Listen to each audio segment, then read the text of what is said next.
la bestialidad imperialista. Bestialidad que no tiene una frontera determinada ni pertenece a un país determinado. What kind of democracy is that? What kind of freedom is that? Isto é a doutrina liberal. É a doutrina que o mercado e a democracia vão juntos, são inseparáveis. Isto é uma praga. Pues la utopía sirve para eso, para caminar. Saudações, pessoas! Sejam muito bem-vindos a mais um episódio do Vira Casacas Podcast. Eu sou Felipe Abal e tô aqui com ele, o homem que um dia passou roupa às 7 da manhã achando que isso era ser adulto. Gabriel Divan, como é que tu tá? Não, a primeira coisa do ser adulto é 7 da manhã descongelar a marmita que você esqueceu de deixar da noite anterior para amanhã, e aí você tem que fazer algum ligeirão para dar tempo pro meio-dia, né? Essa é a coisa. Mas, Abal, o seguinte, eu achava, vamos deixar claro, eu achava, né? O cara passar aquela roupa, né? Aquele negócio todo. Mas agora eu sei, ser adulto é não acordar cedo para passar roupa, é simplesmente não precisar passar roupa, hein? Eu vou te dizer. Sabe o que eu vou te dizer? O que tu vai me dizer? Eu vou te dizer que tem lançamento, sabe de quem? Sabe de quem? Da Insider! Atenção, esse nome é bom, hein? Eu gosto dos nomes geralmente, mas esse aqui, ó, saca só. Camiseta Next Tech. Repetindo, camiseta Next Tech. Da Insider. Aí eu descobri realmente, né? Agora é ser adulto mesmo. O cara acorda e não precisa passar roupa. Não. Isso aí nem é ser adulto, Gabriel Divan. Agora tu entrou no estágio do adulto Premium. É, exatamente, porque essa camiseta tem, como sempre, né, regulação térmica, não amassa, não desbota e tem aquela carinha de CEO que acabou de sair de uma reunião e vai direto tomar o seu mocatino com estilo. Carinha de CEO, é? Bom, é o seguinte, né? Essa peça é aquela que você veste, sente que já tá pronto pra tudo, do trabalho ao rolê, do caos à elegância. Eu vou dizer de novo, Next Tech. E o melhor, né, cara, é tecnologia no tecido, não só no visual. Você se sente bem, se move bem. E o look parece que foi pensado mesmo se tu escolheu naquele lusco-fusco da madrugada, Gabriel. Tirou a marmita e escolheu rápido, mas se é essa aí, o cara escolhe bem, né? Não tem erro. Então fica o recado, ó. Chegou o momento de parar de passar roupa e começar a passar a imagem certa. Next Tech da Insider já tá lá no site, Felipe. Perfeito. Entra lá, usa o cupom Vira Casacas, repetindo Vira Casacas, tudo junto, ou é só clicar aqui no nosso link, né? Que já te manda pra loja com o cupom aplicado. Olha aí, veste inteligência, veste Next Tech, entendeu? Assim, ó, é a próxima tecnologia, entendeu? Você entendeu assim? Claro. Né, entendeu? Pois é. Queria já mandar um agradecimento aí, um beijão para toda a galera que usa o nosso cupom. Tem uma mulherada, e principal, mulherada sempre na frente, né, Felipe? Uma mulherada que tá muito bem vestida de uns tempos pra cá e tá dando uma ajuda e tanto aí com o cupom do Vira Casacas. Então, dá uma olhada no site aí, tem a Next Tech e tem muitas outras novidades aí. Insider é quente. Ou melhor, é quente quando precisa, é frio quando precisa. Que ótimo, cara. Mas, Gabriel Divan, me diga o seguinte, né? Então, não contamos com a sua presença nessa semana, né? A gente tá se revezando no final de ano, tá todo mundo cansado, assim, a gente tá se revezando numas folguinhas aí pra dar um tempo pra cabeça. Eu fiz home office dessa vez. Mas estamos bem acompanhados aí com um amigo que é de casa. E, Abal, me diz uma coisa, esse é um tema interessante, né? O primeiro presidente dos Estados Unidos que eu lembro é esse senhor aí. É mesmo? É mesmo. A primeira lembrança de presidente é ele. Mas aqui é da nossa época, a cara, né? do presidente, a cara do Papa, né? Pra mim é o João Paulo, sempre digo isso. Né? Michael Jackson, Silvio Santos, os anos 80, cara. Os anos 80 estão aí, né? Eles estão de volta, né? Por isso que é bom falar dessas figuras, porque às vezes elas voltam, assim, né?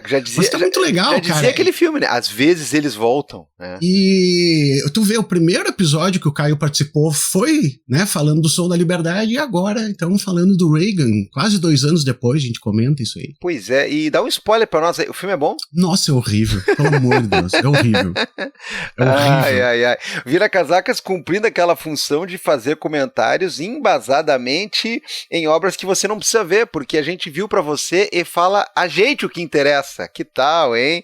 Que tal? Outra bomba aí com a análise de Caio Mendra junto. Olha, é um programa. Eu vou fazer até minha pipoca com manteiga artificial, né? E vou pegar a minha cerveja Miller aqui e vou assistir, né?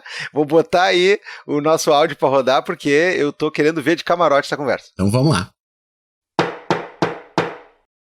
Caio Almendra, meu amigo, então a gente estava conversando aqui quase, né? Esse episódio tá saindo quase 2 anos depois da tua primeira participação aqui, e veja só, foi sobre um filme ruim, um filme mentiroso, que a gente teve que se dar o trabalho de assistir para que o público não tenha que assistir.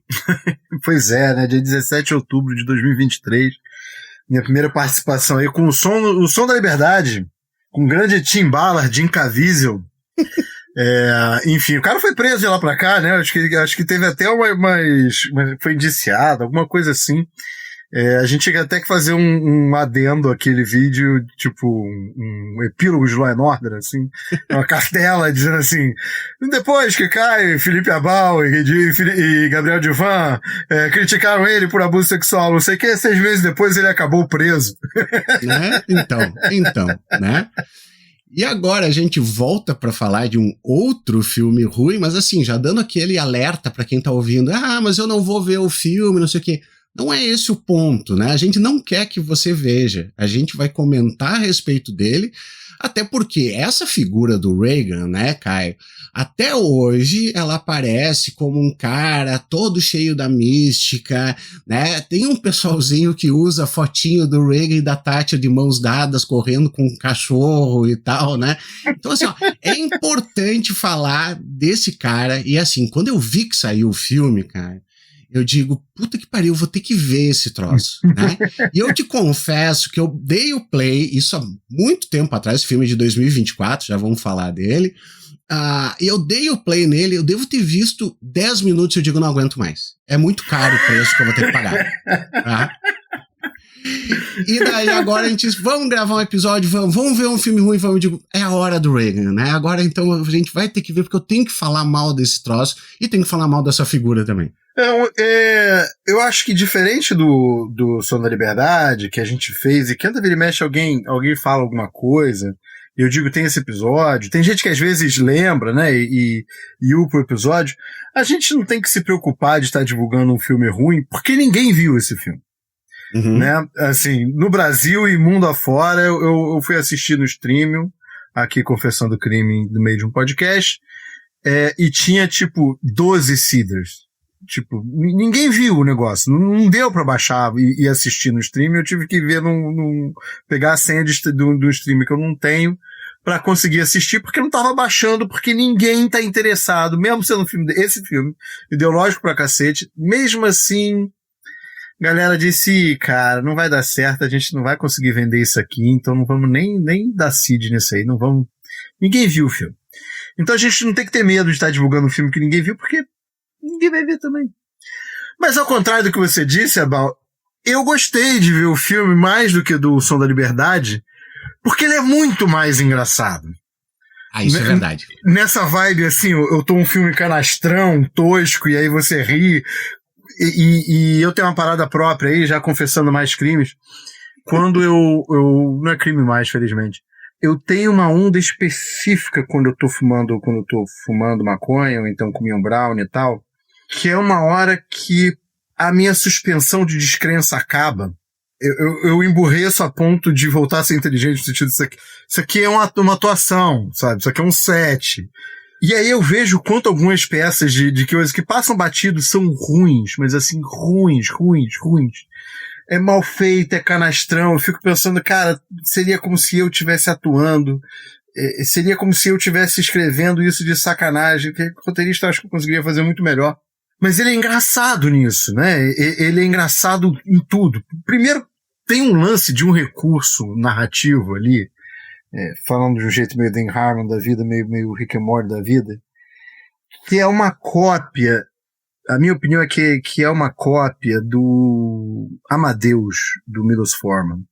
Lembra desse filme, Amadeus? Claro, Amadeus é um baita filme. É um baita filme, mas o recurso narrativo do Amadeus é ter um narrador que é um personagem com inveja do personagem principal, pra o tempo todo ter alguém lambendo o ovo do personagem principal pra você achar o personagem principal foda. Eu odiava ele, mas ele é um gênio. Ele era um gênio.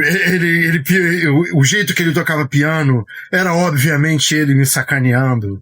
Deus tinha sido mal comigo por dar tanto conhecimento. Era meio isso, assim. Sim. E o filme faz isso de um jeito muito engraçado, né, cara? Porque na narrativa do filme tem um espião da KGB que tá ensinando o Putin como derrotar os Estados Unidos. Calma.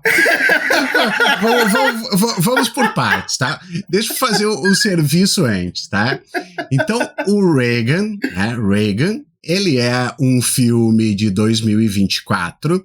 Atualmente no IMDb, Caio, ele está com a nota 6.1, que é uma nota absurdamente alta para ele, absurdamente alta, mas o Metascore é 22, tá? É um 2 e 2, né? O que está corretíssimo, porque assim, ó, ele é do nível Deus não está morto, né? Tanto que tem um cruzamento Deus não está morto, né? Aqui no negócio.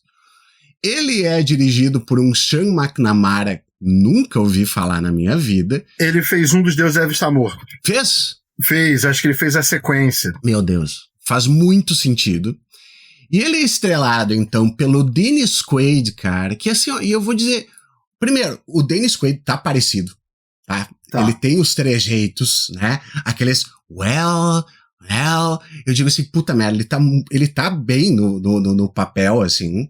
E ele vivia no meu coração porque eu gosto muito de Inimigo Meu, cara. Eu gosto da refilmagem de O Voo da Fênix com ele. Pois é, assim, ó, e o filho dele, pra quem não sabe, é o cara do The Boys, né?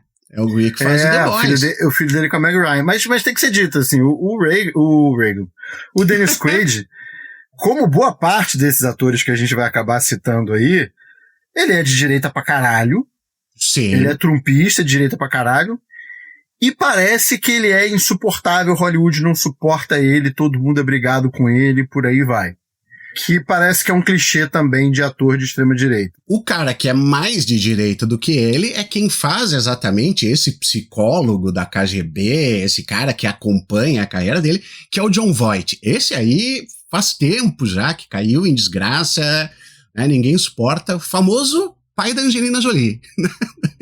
Esse é o grande título do Jon Voight, né? Que ela deserdou, né? Então. Eu acho que parte da história passa por isso também, dele ter caído em completa desgraça. Não é um grande ator, sei lá. Tem pouca relação afetiva com qualquer filme que ele tenha feito, talvez não sou possível, né? E ela foi a público dizer que ele é um piece of shit. Que ele é um pedaço de merda. Eu acredito. Acredito piamente. Acredito plenamente. E aí calhou dele ser um ator famoso que teve uma filha muito mais famosa do que ele, que vira e diz que ele é um merda. Aí fica difícil conseguir trabalho, né, cara? E eu acho que essa coisa de não conseguir trabalho, essa coisa meio Russell Brand depois das acusações e tal, facilita você ir pra direita, né? Facilita você aceitar ir para essas produtoras cristãs que fazem esses filmes trash. E daí eu quero ressaltar mais duas figuras aqui. Que a atriz que faz a primeira esposa do Reagan é a Mena Suvari, que é muito conhecida pelo Beleza Americana, né, cara? Puta merda, assim, ó, que queda desgraçada, assim. Mas ela era criança. Mas assim, ela fez depois, sei lá, cara, faz nada mais, mas enfim. Ela fez umas coisas meio American Pie, né? Eu acho que ela depois de Beleza Americana, ela ficou um tempo presa fazendo American Pie e filme de terror. E é evidente que teve uma hora que eu estava vendo o filme e daí aparece uma figura que eu digo, é claro que ele tinha que aparecer. É óbvio que ele tinha que aparecer. Kevin Sorbo tem que aparecer. O Hércules.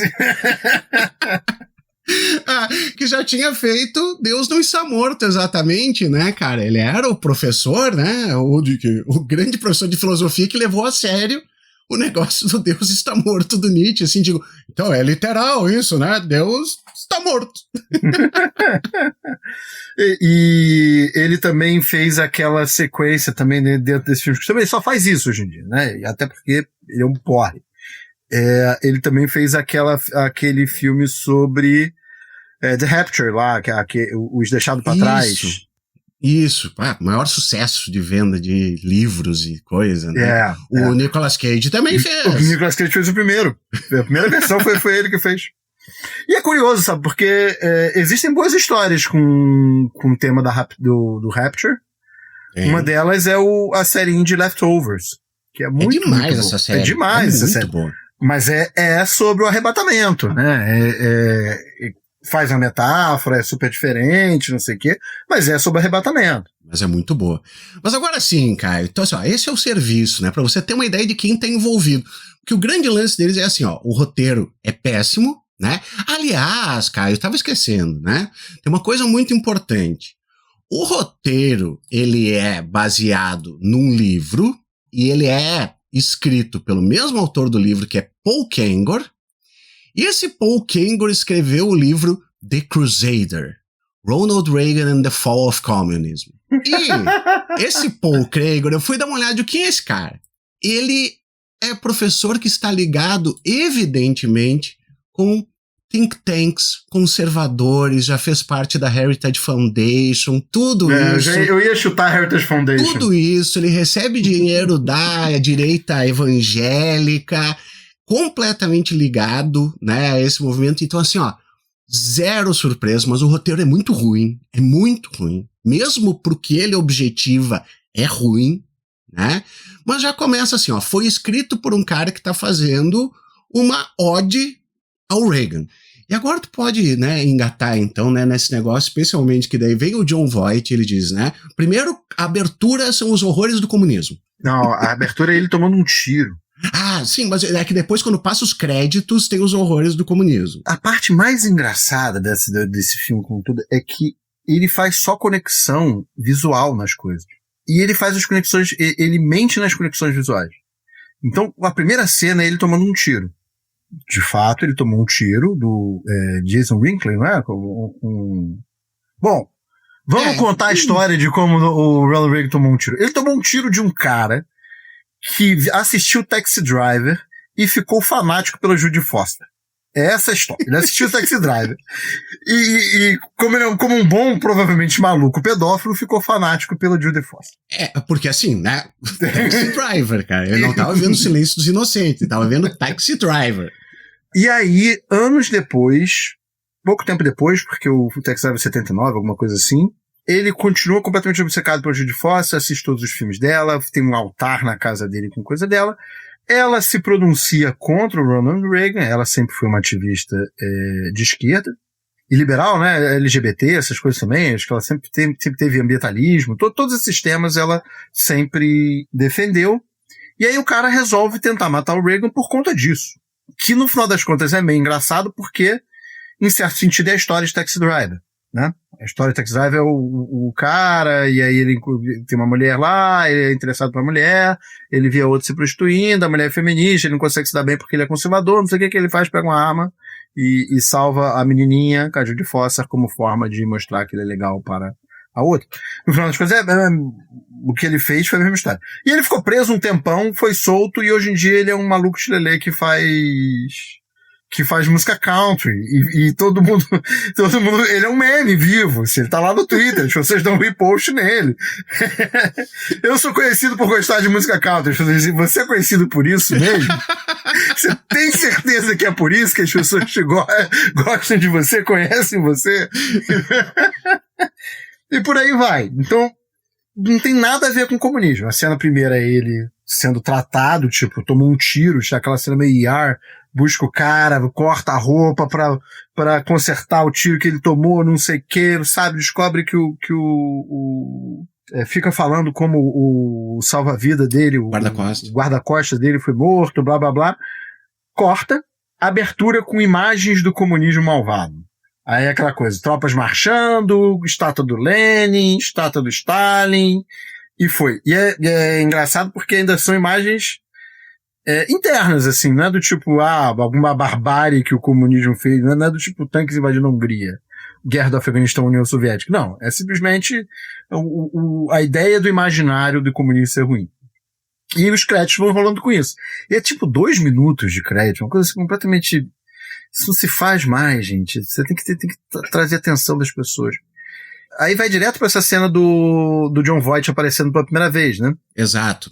Porque daí aparece o Jon Voight, que era pra ser russo, e ele não consegue fazer sotaque. É muito engraçado. Que daí é esse cara que é um pseudo Putin, que diz assim, eu tenho que conversar com o cara que viu a queda do comunismo. É o Putin, porque, entre outras coisas, uma das coisas que eles falam, isso se passa depois do Reagan largar. Isso se passa quando o comunismo está caindo de verdade. Que não é durante o governo Reagan, é durante o governo Bush 1. Tá. Mentiras que foram contadas. E aí o Politburo tá conversando assim, não, a gente sabe que agora é um momento difícil, não sei o que, blá blá blá. Mas tem esse cara jovem aí, ele é muito inexperiente, mas ele é material suficiente para, ele um dia será presidente, ele é material bom para ser presidente no futuro. Fala isso, assim.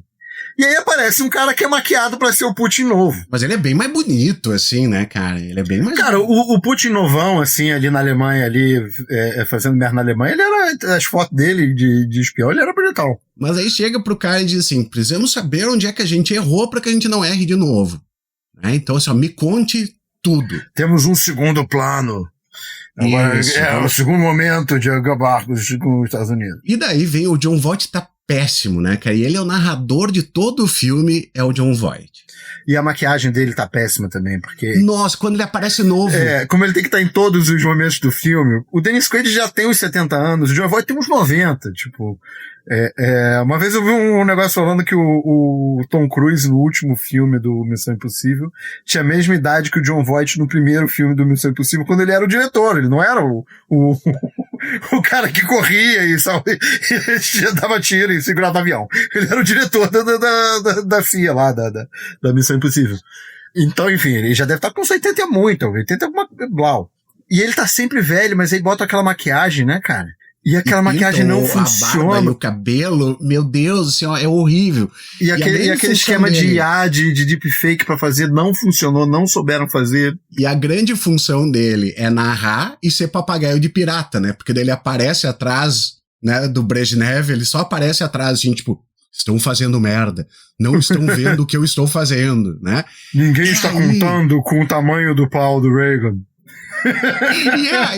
E é aí que começa assim com a primeira coisa que é absurda. Que ele diz, então, o codinome desse rapaz aqui, que eu estou analisando desde que ele tinha 5 anos de idade, era o Cruzado. O Reagan nunca foi chamado de o Cruzado na KGB. Isso não existiu. Isso não teve, assim, ó. Então, comecei a acompanhar o Cruzado, porque ele era o Cruzado, e daí já vem, né, Caio, assim, na infância dele, ele conhece o reverendo Kevin Sorbo, e daí ele vai para uma palestra, e na palestra é de um cara que fugiu da União Soviética, ele diz, então, lá a gente sofre pra caralho e tal, e daí ele, meu Deus, tenho que dedicar a minha vida a acabar com o comunismo. Porra. Bom, tem uma cena que acontece antes, porque o filme, essa cena dele criança é um primeiro flashback. Fala um tempo dele como ator. Antes de ir pro flashback da infância e depois voltar pra isso. E aí é engraçado porque eles deixam bem claro qual é a vibe ideológica do filme. Porque o cara tá falando lá com o Putin, o Jon Voight tá falando com o Putin, porque eles perderam, e ele até brinca assim, eu fui o homem que perdi, eu fui o responsável pela queda da União Soviética, porque eu não consegui parar o cruzado. E enquanto... é horrível. E aí ele fala assim, ele tipo, como eu sou um vilão, deixa eu confessar todos os meus crimes. Em muitos países nós invadimos, mas os Estados Unidos não.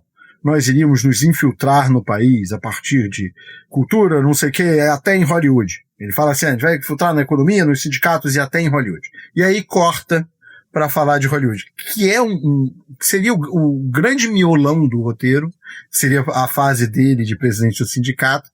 E é bom demais porque é muito mal feito, como é que você não se escreve uma história daquele jeito, de jeito nenhum. Isso que ele faz de começar falando de infiltração para voltar, já é completamente perdido em termos de roteiro. Mas é engraçado que, tal qual no Som da Liberdade, o roteiro vai confessando os crimes do Reagan, né? Sim. Muito sutilmente, mas vai. Muito sutilmente vai. E aí, depois que tá essa cena do sindicato, ele corta e diz assim, mas para entender o homem, você precisa entender a criança. E aí corta pra essa cena da infância do Reagan. Que uma das coisas engraçadas que tem é que a igreja do Reagan era super liberal. Era progressista. Era progressista. Era uma social church, que é uma espécie de pré-teologia da libertação, uma espécie de igreja de esquerda dentro do evangelicalismo americano e tal. E aí ele perde, aí a historinha dele criança, ele ouve muita mãe, que é muito religiosa, não fala nada da igreja cuidar de pobre, nada desse tipo de coisa. E o pai é o cara muito gente boa e carismático, mas é alcoólatra. E aí piadista. Piadista, carismático, irlandês, com sotaque irlandês, engraçadão. E aí tem a cena dele pra explicar porque que ele é conservador no costume e tal. É ele tirando o pai do bar, desmaiado, bêbado, e o garotinho arrastando. O garotinho mais forte e burro da história, né?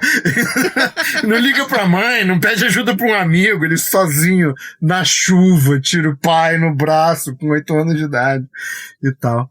E aí tem essa cena com Kevin Sorbo e tem essa outra cena muito engraçada que é uma das primeiras cenas de confissão do que eles são, né? Tipo assim, a gente vai fazer uma cena dentro da igreja de alguém falando pela União Soviética sem nenhuma credibilidade sobre o que é. Que é o que o filme tá fazendo, né? Tipo assim... Perfeito. Quem é aquele cara? Aquele cara foi de fato. O que ele fez antes? Não. Vamos pegar a visão de um religioso que se diz perseguido e tocar ela como sendo verdade do início ao fim.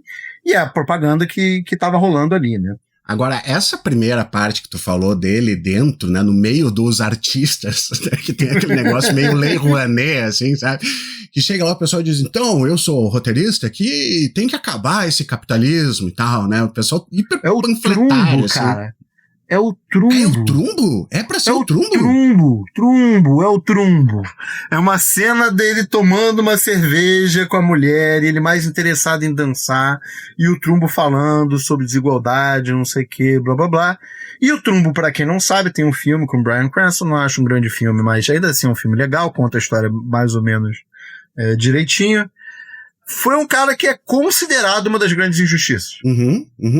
Era um cara que era do Partido Comunista americano, que há muito tempo estava infiltrado pelo FBI, né, como se tivesse qualquer chance de ser de fato um partido revolucionário dentro dos Estados Unidos, ou pró-soviético dentro dos Estados Unidos, mas que no final das contas o Partido Comunista dos Estados Unidos era um espaço de uma tentativa de manutenção de um New Deal, né? Muita gente foi se juntar ao Partido Comunista por conta de duas agendas, não à Guerra Fria e não ao desmonte do New Deal. E ele vai colocar ainda, daí ele diz assim, está aqui o Sorel, que é do sindicato, e ele é um comunista pago pela União Soviética, coisa que não tem comprovação nenhuma a respeito disso aí. E melhor, não tinha comprovação na época, não teve comprovação da década de 80, mas depois da década de 90 se abriu os arquivos soviéticos. Se sabe todo mundo que foi pago pelos soviéticos ou não, porque a União Soviética abriu seus arquivos e tá tudo aberto, qualquer um pode pesquisar e tal. E não tem nenhuma comprovação dele, de trumbo, de nenhum desses. Agora, o que tu falou só que tem o deslize, e que eu acho interessante falar, Caio, que tá nessa época que ele tá indo pra virar presidente do sindicato dos atores, parará, é quando chega e mostra claramente que ele foi um filho da mãe de um cagueta, né, de um X9 do FBI. Isso aparece só que naquele moldezinho do tipo, nossa, ele era tão anticomunista, tão patriota, que ele virou informante do FBI. Seu filho da puta! Tu e tua mulher entregou um monte de gente sem comprovação pro FBI, pra ser perseguido, pra perder emprego. Canalha do caramba! E aparece aí do tipo assim, não, então nessa época ele virou informante do FBI. Tá, tranquilo. É melhor do que isso, porque o filme representa ele como sendo um cruzado desde o começo, bota ele lá com um cara que aparentemente era da máfia, né, mas diz que não é, né, coloca assim, vai ter uma guerra entre a máfia e os comunistas. O que quer dizer ser comunista na disputa do sindicato ali era querer unificar as pautas, que não tem nada de comunismo, simplesmente fortalece o pleito dos trabalhadores. Então, se num cinema você, da indústria do cinema, você consegue ter uma greve simultânea de roteirista, de ator, de diretor, de técnico, tudo junto, a greve é muito mais potente do que se você fatia a greve em pedaços. O que acontece, por exemplo, a gente teve algumas greves roteiristas recentes. O que aconteceu durante a greve roteirista mais longa? Você pegou tudo que era o roteiro velho e botou para produzir. Como é um trabalho em muitas etapas, não sei o quê, você pega roteiro antigo que não tinha sido aprovado, quais são os melhores aqui? Vamos escolher, vamos produzir. Os atores ainda estão trabalhando. Um outro caso que não é greve, mas também foi um impedimento. Durante a época da Covid, o roteiro bombou. Todo mundo disse assim, não tem como investir em produção, não tem como filmar nada. O que a gente pode fazer? Porra, todo mundo me dá roteiro, todo mundo produz roteiro pra caralho, porque aí a gente vai ter, na hora que reabrir, a gente vai estar tudo pronto pra filmar tudo pronto. Na hora que tiver alguma chance, e ainda tinha aquela coisa que no início da Covid as pessoas achavam que ia ser 3 meses. Então, durante os primeiros 6 meses ali de Covid, tá todo na expectativa de daqui a pouco abre, vendeu muito roteiro. Então, tinha um pleito que era pró-trabalhador, não era pró-comunista em nenhum sentido, era simplesmente pró-trabalhador. Era pró-sindicato, pró-sindicalismo. Se todos os sindicatos trabalharem juntos e concordarem juntos, talvez se unificarem, a gente faz um acordo e blá blá blá. O presidente é rotativo, mas o tesoureiro é do não sei o que, é rotativo também, ele mexe os cargos, cada um dos setores fica representado, a gente é mais forte. E ele é abordado por um cara do estúdio para virar presidente do sindicato, e aí já tem uma história mentirosa, porque a história dele ser presidente do sindicato é outra, para virar presidente do sindicato, para evitar que o plano do comunismo, que era unificar o sindicato, desse certo. Primeiro, unificar sindicato de Hollywood não sei o que não significa ganhar comunismo, né? Nessas conversas. Os estúdios estão lá, eles já provam o que eles quiserem, o poder não está na mão dos sindicatos, né? Em relação a roteiro, em relação à propaganda ideológica, não é por aí. Segundo, a história real é que o cara anterior, o Montgomery, e ele serviram, não sei se serviram juntos, e o cara anterior era de direita pra cacete, era republicano também. Então não é do tipo assim, ele foi escolhido e ele ganhou não sei o quê. Foi mais do tipo, esse Montgomery precisava de atores que não eram mais relevantes, que aceitassem ficar no sindicato ao invés de ficar filmando. Ou seja, buscaram fracassados que tinham algum trânsito, algum carisma, não sei o quê, e botou debaixo da asa. E o Montgomery botou debaixo da asa. E aí depois ele virou e disse, putz, cara, sou presidente do sindicato, não quero mais. Porque, entre outras coisas, eu quero ser dessindicalizado para fazer projetos mais artísticos. E foi o que ele fez. E aí, quem assume? Esse chulé que tá aqui no meu pé de blá blá blá, bota ele no lugar. Possivelmente até com alguém beneficiando. Muita gente comenta assim, tipo, como é que foi essa história dele se tornar informante da FBI, né? E aí o que eu acho pior dessa história, do tipo, não é possível que ele tenha ganho o sindicato para ser informante, qual foi o jogo, o que o FBI deu. Mas o que eu acho pior do roteiro é que do tipo assim, estamos ali numa guerra, não sei o que, numa disputa, não explica os âmbitos, não explica quem tem que convencer, é só uma banda de frases acontecendo dentro de uma disputa. E aí o John Voight lá, mas ninguém imaginava a esperteza dele. É como se ele tivesse um as debaixo da manga, assim. O meu as debaixo da manga. Jogando. Meu as debaixo da manga é que eu sou um informante do FBI. Cara, isso não é um as debaixo da manga. Isso não é um trunfo tão grande quanto tu imagina, né, cara? Não é isso aí o negócio. Isso é um trunfo, isso é outro jogo, né? Isso é outro jogo. Você não tá disputando politicamente entre duas coisas. Você é um alcahueta, filho da puta. Você tá trabalhando para o inimigo. Para a repressão aos sindicatos. Hoover, cara, era a época de auge de FBI reprimindo o sindicato. Você trabalha para o inimigo. Você não tem um trunfo genial graças à sua inteligência. Você foi um cara que aceitou vender seus colegas, cara. Só isso. Sempre parece que ele tá jogando xadrez 4D. É sempre isso aí, assim, do tipo. Ele fez tal coisa, então, mas ele sabia que era ruim e mesmo assim isso foi para enganar os outros. Sempre teve esse lance, né, cara? Eu acho que não tem nenhum momento nem ambíguo de moralidade. Eu acho que essa parte é a parte que tem que ser comentada, assim. O filme não tem conflito, né? Não. O filme não tem conflito. Até o espião da KGB ama o cara, né? Sim. Agora, pelo menos eles mostraram nesse momento, logo depois do sindicato e coisa, que ele era um ator extremamente fracassado, né? Quando mostra ali o negócio dele fazendo, né, tirando o sarro dele porque ele fazia filme com macaco, né, quando ele estava em Las Vegas apresentando coisa, né? Pelo menos isso aí. Agora, o que me chamou a atenção depois foi o seguinte, né, cara? O Reagan foi garoto propaganda da General Electric. Ele ganhou uma casa da General Electric para fazer aquele negócio do tipo, antes do filme ele fazia uma apresentação pela GE, etc e tal. E ali aparece que ele já estava fazendo política, mas eu gostei que abre aspas, nessa época ele era um político sem partido, cara. Eu digo, porra, sem partido, o informante do FBI sem partido, assim, aquele cara tranquilo, né? E você falou da coisa de atuação dele, cara. Eu vi um filme com ele só, por uma curiosidade histórica, mas eu acho que vale ser comentado. O filme se chama Lei e Ordem, e é um filme de 1953. É um western, eu acho que o público sabe que a gente gosta de western, eu pelo menos gosto bastante, e já falei bastante sobre. Temos um capítulo sobre westerns, que é um episódio de Law and Order, assim, porque se passa no século XIX, mas conta do xerife que levou o Durango Kid para ser julgado. Começa com ele aprendendo o Durango Kid, levando o Durango Kid para Arizona para ser julgado, o julgamento dele e tal. 1953. As pessoas pegam esse nome, Law and Order, depois, para criar um movimento nos Estados Unidos. Isso na década de 60. Você sabe qual é o movimento dos Estados Unidos chamado Law and Order? É o movimento contrário aos direitos civis. Mas é que aparece... Era a reação, é a manutenção do Jim Crow, que se chamava Law and Order em homenagem a esse filme do Reagan. Que não foi escrito por ele e tal, mas que ele era ator. E depois aparece o apoio dele ao Goldwater, né? Que parece, é um cara muito representante do negócio da lei e ordem e tal, que vai ser utilizado por Nixon e depois vai ser utilizado por Reagan de novo, né?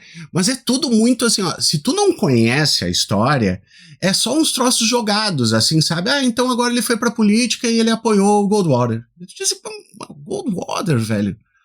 Puta que pariu, sabe? É um negócio tétrico, cara. E daí tem finalmente a reunião dele com o pessoal do partido, dizendo, agora você é candidato. Ele diz, tu pode ser senador. Ele diz, não, eu vou ser governador. Vou ser governador da Califórnia agora. E daí tem, Caio, uma das partes que é, cara, assim, ó, chega a ser cômica, que é o lance dele todo lá em Berkeley, e ele pegando o roteirista dele, né, o cara que vai ser redator de discurso dele, um riponga do caramba que vai acampar na frente da casa. Então, assim, ó, aquela cena que ele vai em Berkeley e diz, chama a Guarda Nacional, dá pau nesses vagabundos que estão reclamando contra as políticas aqui. E daí ele sai da sala e os jovenzinhos, assim, olham pra ele e dizem, ai, quem é esse homem maravilhoso que tá fazendo? Eu não consegui nem entender o que estava tentando ser passado ali, a não ser que ele era um super-homem e os jovens que protestavam contra eles eram os imbecis. Só isso aí. Eu acho que a cena deve ser real, dele ter passado. Tava todo mundo com os paradapos na boca. Tava todo mundo acusando ele de censura. Isso. E aí isso ele passa, chega no final e faz com o dedão assim atuando e as pessoas riem.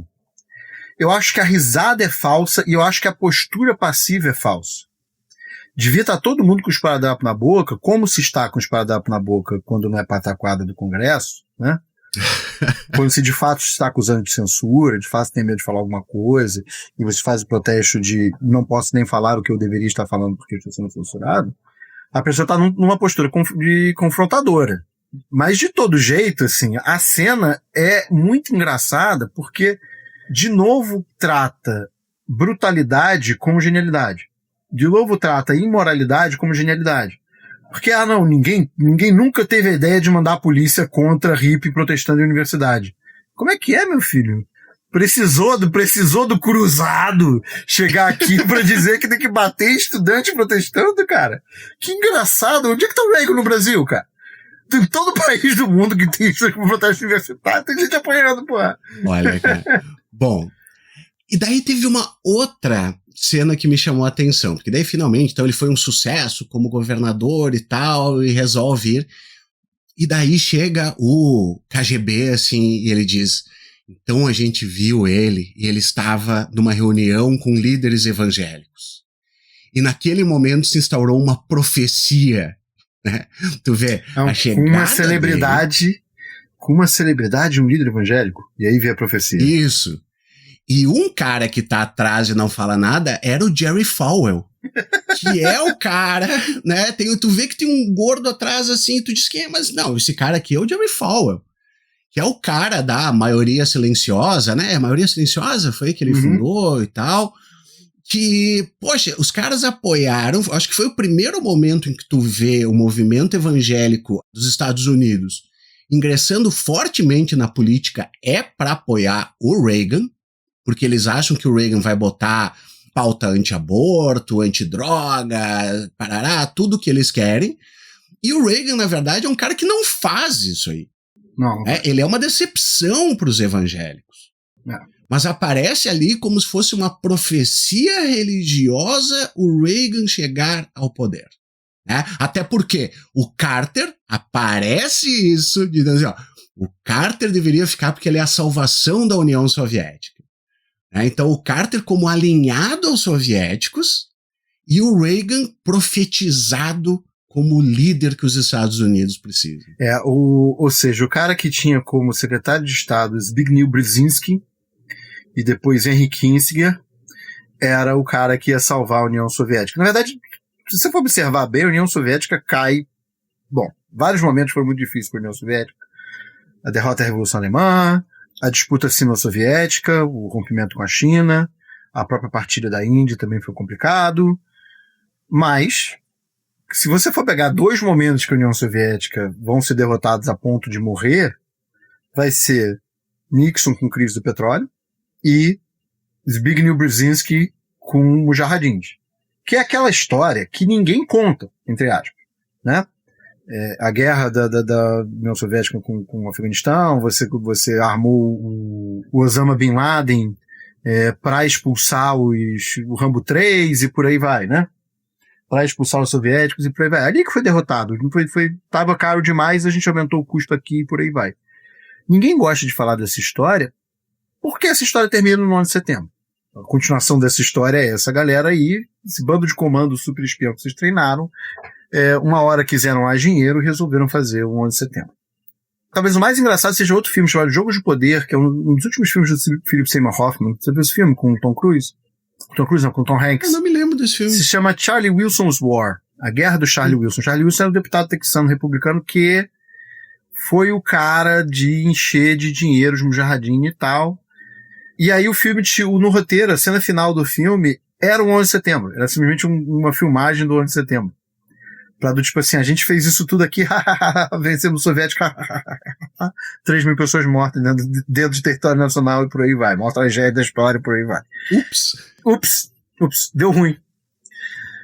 E esse cara que era bancado, e é muito engraçado, porque a política externa do Reagan foi uma continuação da política externa do Carter. Foi uma intensificação e continuação da política externa do Carter. Então dizer o Carter foi a chance do comunismo, não sei o que, blá blá blá, é muito engraçado. Internamente, o Carter se lascou. Teve uma questão direta de preço, inflação e tal, isso o filme mostra, mais ou menos. Mas também mostra ele como sendo um vencedor genial, quando na eleição primeira dele, o que aconteceu foi quase ninguém votou. A maioria das pessoas que foram votar pro Reagan foram votar anti-Carter, a maioria das pessoas que foram votar no Carter foram votar anti-Reagan. Não teve nenhuma coisa do tipo. E ele era, inclusive, o cara que foi bem escolhido, porque por mais que a coalizão que colocou ele no poder fosse extremamente conservadora, ele era uma certa liberalização da imagem dos republicanos. Ele era um cara que era de Hollywood, a esposa dele era conhecida por não importa, ele era um cara que já era divorciado. Que é uma parte interessante também, porque eles botam, tipo, coitadinho, ele não teve culpa em divórcio, ele é religioso e tal, mas aconteceu, coisas da vida, depois ele se apaixonou pela Nancy, pessoa boníssima e tal. Assim fica um negócio meio... nada aconteceu, né? Então, 2 coisas muito engraçadas. Tem que culpar a mulher pelo divórcio, então a mulher é uma anticruzada, ela não gosta dele gostar tanto de política, por isso que é divorciado. A cena inicial que ele conhece a Nancy, além de ser altamente mentirosa, né? Óbvio que eles se conheceram, alguém apresentou, sabe? Velha história de tira esse mês namorado daqui, algum amigo disse alguma coisa, você não quer conhecer não sei quem, alguma coisa assim, sabe? Mas a história foi que, não, colocaram meu nome numa lista meu nome é Nancy Davis, colocar numa lista de apoiadores do comunismo, você tem que fazer alguma coisa que eu não queria estar nessa lista e tal, não sei o que, é uma outra moça com o mesmo nome que eu e tal. Ele disse, não, você pode só mudar seu nome. Mas é porque o nome de família, nome é muito importante, né? Aí disse, se é pela família. Que é uma cena, número 1. Assim, o quão piegas a cena é inacreditável. Se é pela família. Número 2, o cara tá fazendo isso pra flertar com a moça que vai perder o nome de família dela. Ninguém conhece ela como Nancy Davis, o nome dela é Nancy Reagan para todo mundo. Então, assim, a cena é contraditória em si, né? Ele tá dizendo, a família é muito importante, por isso que você vai perder a sua e vai entrar na minha.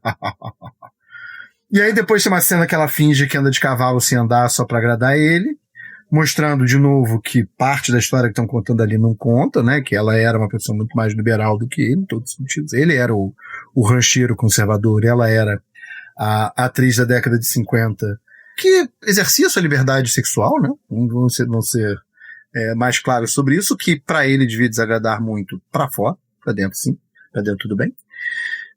E no final das contas, o que a história pega ali da Nancy ela sempre foi cruzada como ele. Quando, na verdade, ela vai envelhecendo, ficando cada vez mais conservadora. Ela pega a pauta antidroga com o tempo. Tem uma coisa ligada ao sair do cinema. Essa coisa meio Cássia Kiss que acontece. Eu vivi aquela vida ali, mas aí envelheci e saí disso. Não, aquilo ali é do diabo. E aí, foi meio assim a trajetória da Nancy Reagan. Agora tu falou desse negócio do Carter, tem um outro troço que tem que ser falado, né? Porque daí ele assume como presidente o Reagan e daí vem o John Voight e ele diz, e ele era tão foda, mas tão foda, que no primeiro dia os iranianos soltaram os reféns americanos. Isso é muito bom também. Isso é muito bom. É muito ele confessando crimes, cara. Eu disse, velho, não, meu Deus do céu, porque assim, pra quem não sabe... O cara tinha 5 dias no governo e aí o pau dele era tão grande que os iranianos soltaram os reféns. Durante o governo Carter teve uma grande crise, que foi a crise dos reféns do Irã, quando teve a revolução. Eles entraram na embaixada dos Estados Unidos e mantiveram as pessoas lá como reféns. O Carter entrou... Ele entrou na embaixada dos Estados Unidos, eles descobriram uma quantidade maluca de documento provando que os Estados Unidos interferiam e faziam as maiores barbaridades que se possa imaginar. Eles ficaram insistindo... Acusação de tortura, acusação de caralho, ok, de que eles estavam tentando descobrir tudo sobre aqueles documentos e no meio desse tempo teve uma eleição. E aí, conta a história, por favor. O Carter tentou negociar, tentou fazer de tudo e os iranianos odiavam o Carter. Odiavam o Carter de todo o coração, porque descobriram todas essas coisas. Teve aquela tentativa de salvar os reféns, que daí teve uns quantos soldados americanos que foram mortos lá e tal, né? Que depois o Argo lá, né? Todo aquele negócio de, foi um sucesso, né? Não foi um sucesso. E daí eles pegaram, tem várias teorias, né, Caio, de pode ter sido uma coincidência, já estava fechado, por causa que eles trocaram, levantar embargo, fazer não sei o que em troca dos reféns, né? Ou talvez até os iranianos estavam tão putos com o Carter que eles disseram, a gente só vai liberar depois do próximo presidente assumir, que é pra te fuder de vez. Mas o fato é, né, e tem ainda, não sei se tu quer falar sobre isso aí, tem uma teoria de que o pessoal do governo Reagan negociou com os iranianos para ferrar com o Carter exatamente para parecer que o Reagan é que tinha conseguido tudo isso. Então assim, tem várias teorias sobre o negócio. Fato é que não foi ele que conseguiu. E daí no filme aparece, meu Deus, quando ele assumiu, os iranianos se cagaram de medo e soltaram os reféns. Porra, cara, é de fuder. Tem uma pessoa que é apagada da história, né? Que é o Bush pai, que era diretor da CIA durante o governo de Gerald Ford, anterior ao Carter, depois se tornou vice-presidente do Reagan. Então era um cara que tinha muita influência, muito poder, muito contato, etc. E pode ter sim organizado, que não é uma coisa que acontece uma vez só ou outra, né? A gente viu a história de se influenciar eleição americana na contraposição pelo menos 2 vezes. A história todo mundo conhece, é o vídeo do Osama Bin Laden dizendo que o Bush é muito ruim. Nós odiamos o Bush. Por que ele fez isso? Porque só vota pra Bush. Sim. Tava num esquemão ali no Afeganistão, recebendo dinheiro do Paquistão pra coisa acontecer, pra guerra do Afeganistão continuar, não sei o que. O cara dizer isso, dá voto pra ele. E a própria pegaram Bin Laden depois, que foi também, a gente vai vender Bin Laden aqui, está no Paquistão, vai ser vendido. Torturamos até chegar. Não, cara, 6 meses antes da eleição, pego ali. Alguém chegou com uma mala de dinheiro e disse quanto é que custa, cara. E teve o Nixon mesmo atrapalhando a negociação de paz no Vietnã para manter a guerra para ele se eleger também. Me lembra muito, assim, sabe? Sim. Mas assim, ó, um negócio que quando apareceu o John Voight falando, eu digo, não pode, velho, não pode que alguém caia nesse papo, assim. Não pode que alguém caia nisso aí. Outra que é uma denúncia própria, assim, a gente esqueceu de comentar só uma coisinha rápida.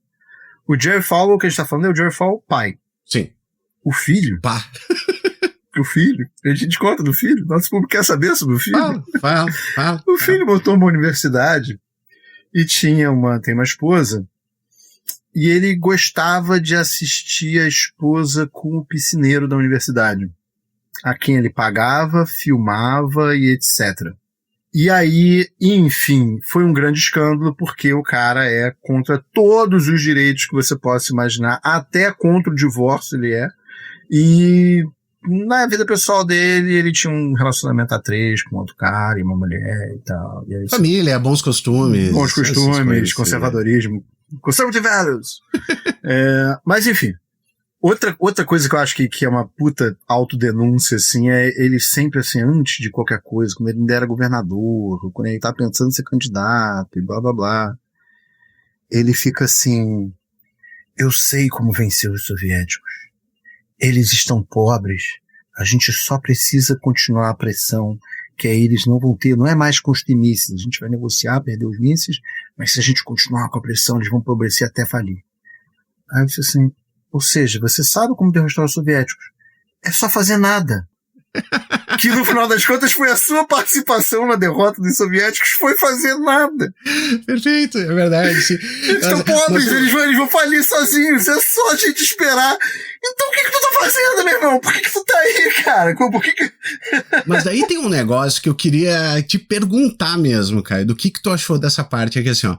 Porque nesse negócio de é só fazer uma pressão econômica, porque eles vão cair, porque blá, blá, blá, blá, entra o negócio daquele projeto Guerra nas Estrelas como se isso fosse de novo um xadrez 4D, que ele diz assim, ó, eu sei que não vai funcionar, mas vamos botar uma caralhada de dinheiro nesse troço aqui, que eles vão tentar correr atrás e daí acabou o troço, cara. Fica tudo como se fosse um grande esquema dele, né, que não acreditava que ia poder dar certo, nada do gênero, mas ele fez somente para ferrar com a mente dos soviéticos, tanto que depois aparece o Gorbachev, né, ele, pare com o seu projeto de Guerra nas Estrelas, porque daí a gente dá tudo para vocês, e ele, não vou fazer isso aí. Não, vamos ser bem claros sobre a Iniciativa de Defesa Estratégica, a SDI, também conhecido como Programa Guerra nas Estrelas. Muita gente ganhou dinheiro, cara. Pô, imagino. Enriqueceu muita gente. E estava diretamente ligado a uma ideia de fim da Guerra Fria também. É claro que a gente tem uma imagem disso como sendo um projeto super Guerra Fria, né? Mas estava também ligado à exploração espacial contemporânea, que é satélite para comunicação e GPS, não sei o quê. Os russos tanto perceberam que era essa vibe, que eles fizeram o GLONASS, que é o concorrente russo do GPS da época, depois foi tudo integrado num sistema só, e lançaram antes, né?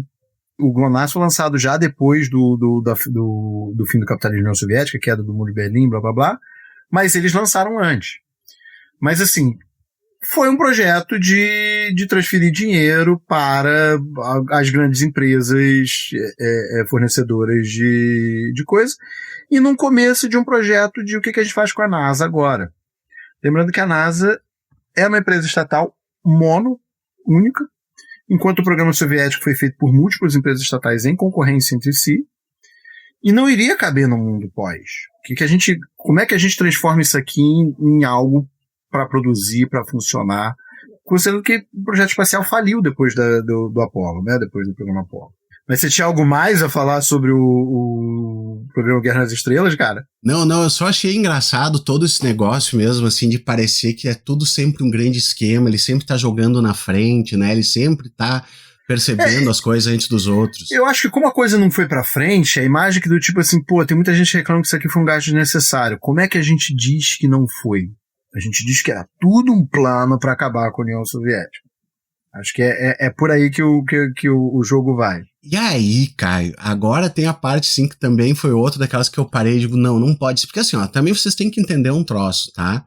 Eu consegui prestar atenção em um certo momento e depois tu não consegue mais prestar atenção nesse troço. Porque tem muita cena de dancinha dele com a Nancy, tem cena passando o tempo, tem cena de tudo, assim... É um saco, cara. Ele é um tem saco. Tem cena dele batendo de porta em porta pedindo voto. E aí a mulher acha que ele é o Mr. Rogers. E contando piada. E vamos falar, o Reagan era bom piadista. Ele era bom piadista. Você é ator, né?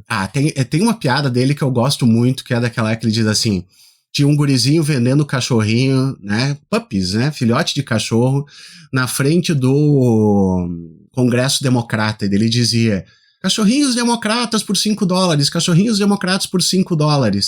E daí depois, uma semana depois, estava ele na frente do Congresso dos republicanos falando cachorrinhos republicanos por $5, cachorrinhos republicanos por $5. Daí alguém perguntou pra ele, disse, tá, mas tu não disse que semana passada que eles eram cachorrinhos democratas? Ele disse, well, é porque agora eles abriram os olhinhos. Meu Deus. É muito bom, cara, muito bom. Mas, assim, ó, ele perde tempo com um monte de coisa, né? Mas, de repente, assim, o filme, não sei se tu percebeu, Caio, que ele deu uma certa corrida. Ele mostrou, assim, algumas coisas em flashzinhos, né? Com algumas imagens. Principalmente sobre duas coisas que, assim, podiam ser tratadas em 30 segundos com imagens, porque não são relevantes.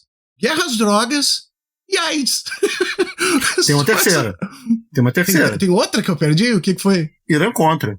Ah, não, mas aí isso aí também deu uma passadinha, mas depois pelo menos volta, né? Mas depois a gente fala Irã Contras, eu quero falar com mais cuidado, né? Eu quero falar com mais cuidado, porque o que aparece é só um dossiezinho com o Oliver North, né? Que é o Mauro Cid que deu certo na capa, né? E aconteceu um troço aqui. Mas, cara, assim, quando passou... Você já imaginou, agora que você falou isso, você já imaginou se o Mauro Cid vai parar na Jovem Pan, cara? Então. E ele vira um Olho North completo, assim, a gente fecha o ciclo de ter o nosso próprio Oliver North. Mas, assim, ó, cara, passar o negócio da guerra às drogas, assim, ó. Então teve guerra às drogas e teve também esse negócio da AIDS, assim, que eu não sei, assim, sabe, um negócio que não impactou os Estados Unidos, não impactou o mundo. Hollywood, de onde ele veio. Não, e aí que tá, vamos lá. Tá, vamos de trás para frente, então.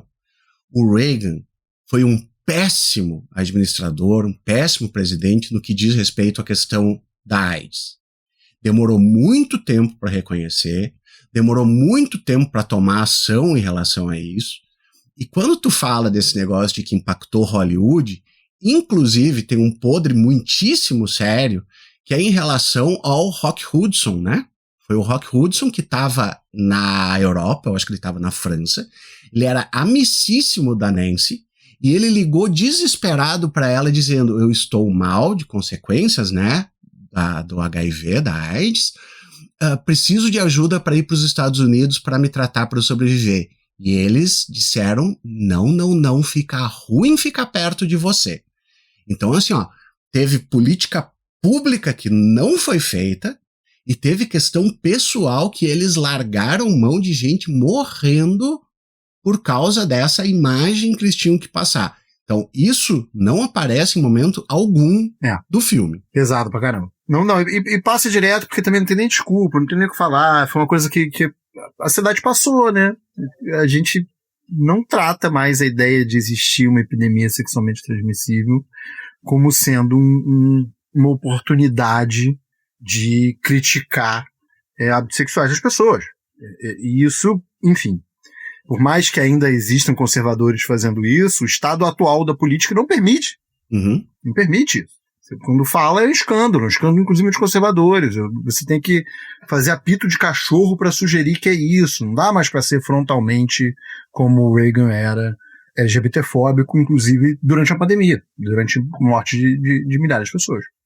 E sobre guerra às drogas, Caio? Não tem nada pra falar sobre o Reagan mesmo? Não tem, né? E fica aquela coisa, eu acho que a única alusão suave às drogas é quando aparece o tal do hippie Dana, o hippie escritor de discurso, que ele diz, não, eu só quero um cafezinho. Ele dá a entender, tipo, a Nancy olha pra ele meio feio e dá pra entender que ela diz, tipo, esse cara aqui vai fumar maconha na minha sala. E ele capta e já fala uma coisa do tipo, não, eu sou tranquilo, não vou fumar nessa sala. E é o máximo que fala, não passa disso.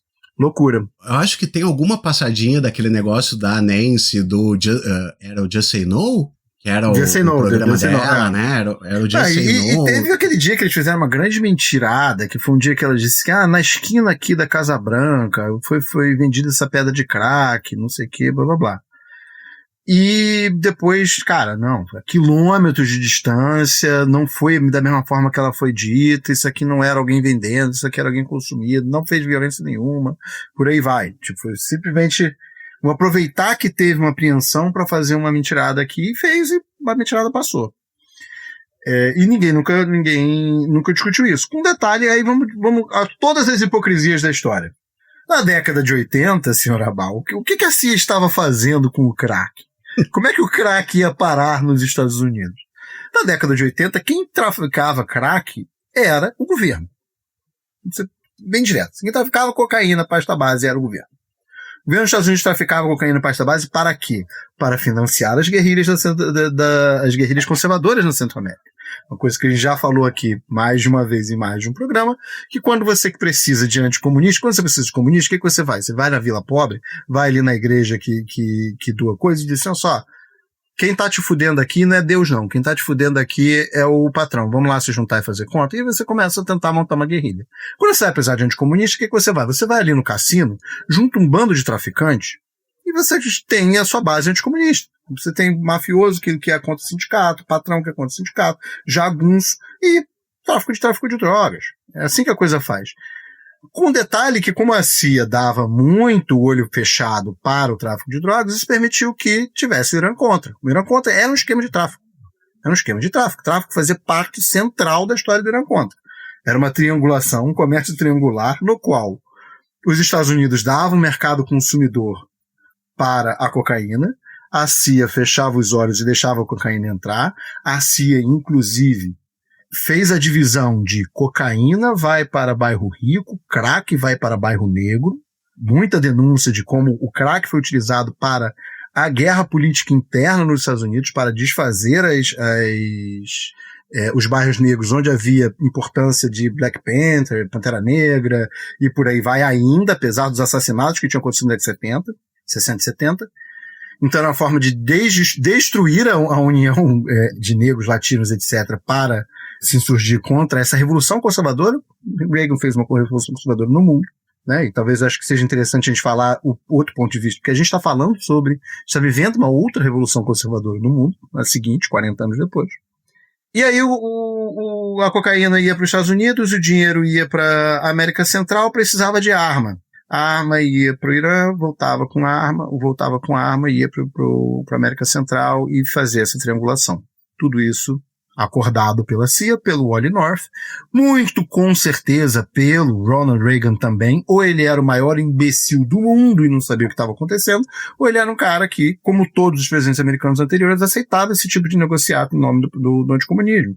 É até bem engraçado que ele é um cruzado, mas que isso ele não fez.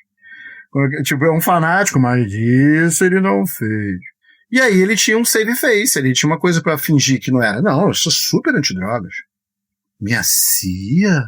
Traficando drogas? Eu que digo apenas diga não? Minha esposa aqui, como eu não deixaria? E aí outro detalhe muito bom sobre a história, né? Que é Dennis Quaid quase morreu algumas vezes por consumo de cocaína. Eu acho que uma das razões deles não terem colocado isso no filme é que ia ser muito engraçado alguém conhecido por ter overdoses participar de um filme, nesse grande filme de lambeção de saco do Reagan, fazer o papel do conservador anti-crack. Agora, tu sabe, cara, que assim, eu já tive uma época com um certo hiperfoco em relação a essa questão toda do Irã Contras, porque eu acho uma história fantástica, cara. É um negócio, assim, ó, que é muito difícil de tu conseguir fechar todos os pontos, né? E é uma coisa que aparece de passagem, e depois vai aparecer como uma certa crise, né? Aquele negócio da Nancy dizendo, eles vão fazer o impeachment contra você tem que fazer alguma coisa.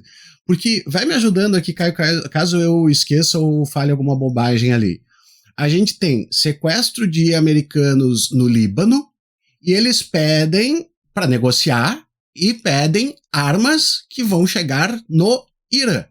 É isso. Dizem, nós queremos armas que vão para o Irã. Dizem, não, a gente não pode negociar e não pode mandar arma para o Irã para soltar os reféns. Além disso, tu tem na Nicarágua, então, né, os revolucionários, e eles vão dar dinheiro, eles querem financiar os contras, que são os direitistas que estão, né, tentando derrubar a revolução. Tu tem esse triângulo que é muito bizarro, porque tu tem que financiar os contras, que o Congresso disse não pode, mas eles querem mandar dinheiro para lá. Tem que mandar arma pro Irã, o que não pode, porque tem embargo, e também ia ficar feio pra caramba, porque a gente não negocia com terroristas. Então tu acaba fazendo todo um negócio de envio de armas para Israel, Israel manda pro Irã, Irã compra as armas e paga em dinheiro por uma conta secreta da CIA, que manda para Nicarágua, e no meio de tudo isso a gente tem avião que leva arma voltando com droga e diabo a quatro. Cara, é um negócio impressionante, cai tudo no cu do Oliver North, e pelo menos, Caio, tudo bem, tá dizendo assim, talvez o Reagan é um bocó que não sabe nada, mas pelo menos o Bush pai sabia. O Bush pai sabia. Tinha toda a CIA, cara. Algum esquema que tinha que desenhado. Alguém desenhou esse negócio 4 anos antes, cara. Possível não ter desenhado. E envolve muito mais coisa, né? Chega nos Mujahideen, tem relação com mandar arma para o Afeganistão, tem relação com mandar arma para a guerra da Angola. Mexeu em Israel, mexeu em guerra da Angola da década de 80, não tem como evitar isso. A apartheid sul-africano estava relacionado também. E por aí vai. Isso vou deixar por baixo. Era, na verdade, um grande esquema de caixa 2 da CIA movida a drogas, que ninguém nunca descobriu quem enriqueceu, porque deve ter muito diretor da CIA com mansões aí compradas disso, né? Porque ninguém faz isso de graça. Nem o cruzado faz isso sem receber algum por fora também. E nunca vai ser desbaratado, quer dizer, vai ser daqui a 75 anos, quando tudo for liberado, não sei o que, todo mundo tiver morto, aí a gente vai saber, talvez já tenham apagado tudo. Mas foi um esquemão. E ficou por isso, né, cara? O Elinor apareceu no Congresso, falou umas coisas. Fardadinho. Voltou aí pra Fox News fardadinho. Ninguém aprendeu aquela farda dele. Se exonerou sozinho. Uma pizza. Agora, falamos então dessas coisas que não foram contadas, né? Detalhezinhos, assim, né, cara, da história que não tem tanta importância, então ficaram de fora. Teve uma parte que eu achei legitimamente engraçada, cara. Legitimamente engraçado. Eles fizeram pra ser engraçado e foi engraçado. Que foi quando mostrou a morte dos 3 secretários gerais lá do Partido Comunista da União Soviética em sequência. Eu não consigo falar com eles que eles ficam morrendo. E daí aparece, é o Brezhnev primeiro, né? Quando ele tá lá, todos eles bebendo vodka e fumando, e daí, pá, morre. Daí aparece, daí assume o próximo, 6 meses depois, morre. Depois de 1 ano, morre o outro. Eu não consigo negociar com ninguém, esses caras ficam morrendo. Essa parte foi legitimamente engraçada, cara. E era engraçado, né? Porque foi meio que azar, na verdade. Sempre se fala muito de gerontocracia, mas se você olhar o gerontocracia, ele tinha 60 e muitos anos. Para a realidade atual, e mesmo para a época, foi um pouco de azar também. O Gorbachev, quando assume, e o filme envelhece ele pra caramba, ele tinha 40 e blau. Era um pouco mais velho que a gente. Eu tava fazendo 50. Não era como se ele fosse um super idoso, qualquer coisa do tipo, que nem o filme mostra. Mas isso, de fato, aconteceu e foi bizarro, né? Sabe-se lá o que seria da história se não fosse o Gorbachev a assumir tão rápido. Tivesse um período maior de transição. Agora só antes de seguir, que daí eu quero falar do Gorbachev, mas assim, ó, aparece ele, né? Aparece o Reagan falando aquela frase dele que depois que descobrem todo o negócio do Irã-Contras, né? Que daí a Nancy chega então e diz, não, você vai sofrer um impeachment, cuidado, tarará. Que é uma das coisas mais, assim, ó, eu acho que tá junto do Nixon dizendo quando o presidente faz não é crime. Tu tem aquela frase do Reagan falando desse escândalo do Irã-Contras que é assim, há alguns meses eu disse ao povo americano que não troquei armas por reféns. Meu coração e minhas melhores intenções ainda me dizem que isso é verdade, mas os fatos e as evidências me dizem que não é. Porra, como assim? O meu coração diz que é verdade, mas os fatos dizem que não. Tu mentiu! Puta merda, cara, eu acho essa frase assim fabulosa e eles botaram assim como um negócio, não, olha ali, ó, admitiu a culpa. A única coisa que ele não fez foi admitir, assim, é uma frase, meu Deus do céu, eu acho ela antológica, assim, cara. Tem outra que eu acho muito boa, que é dessas dele confrontado com as coisas e tal, que é quando pergunta pra ele, mas Reagan, dizem que no seu gabinete, e é engraçado porque essa frase contrasta com o início do filme, quando ele ainda é radialista, que ele tá lendo notícias sobre Hitler, né? Hitler disse que não sei o que, blá blá blá. Claro. Tipo, ele dá uma zoada, como se ele fosse anti-Hitler. E aí tem um momento que lá pra cima te perguntam, mas estão falando aqui que no seu gabinete existem várias pessoas que negam o Holocausto. Aí ele responde assim, isto é mentira. Toda vez que alguém nega um Holocausto na minha frente, eu dou um pito na pessoa. Aí tu diz assim, meu amigo, quantas vezes isso acontece, cara? Todas as vezes? Quantas vezes você tem que explicar para as pessoas que o Holocausto existe, aconteceu no seu dia a dia? Como é que essas conversas surgem tanto assim no seu gabinete? Mas, enfim, mesmo nível de foda-se, né? Mesmo nível de qualquer coisa. Finalmente, daí a gente chega naquela cena em que o Reagan e o Gorbachev, eles transam na frente da lareira. E é muito bom, porque você começou com a psicossocialidade da coisa. O Reagan começa a ter, tipo, não, talvez esse cara dê pra conversar, não sei o que, o Gorbachev, não sei o que. Ao mesmo tempo que ele tá tendo um romance juvenil, né? Porque no final da vida, no final do mandato do Reagan, o Reagan estava ficando bastante senil. Ele ficou com Alzheimer, ele ficou com poucas coisas, não sei o quê. Eles mostram como se fosse depois, mas isso aí eles souberam antes do final do governo dele. Tem souberam antes e se falava na imprensa. Nível Biden, assim, se comentava. Eu lembro de um quadro do Saturday Night Live que era ótimo, que era o Reagan fingindo ser... Reagan tava lá falando, aí ele não falava coisa com coisa, né, pra imprensa, não sei o quê, você já tava bidaniano ali, falando, ficando velho demais pra função, ele não falava coisa com coisa e tal, aí ele saía da imprensa, entrava numa sala, e aí ele abria um mapa e dizia, pronto, como é que a gente vai ganhar a Guerra Fria agora? Que era do tipo assim, ele tava fingindo estar demente para não ter que responder perguntas da imprensa. E isso, tipo, porra, se esse quadro existe, essa cena existe. Tipo, eles falando coisas demente para a imprensa era aquele lugar comum.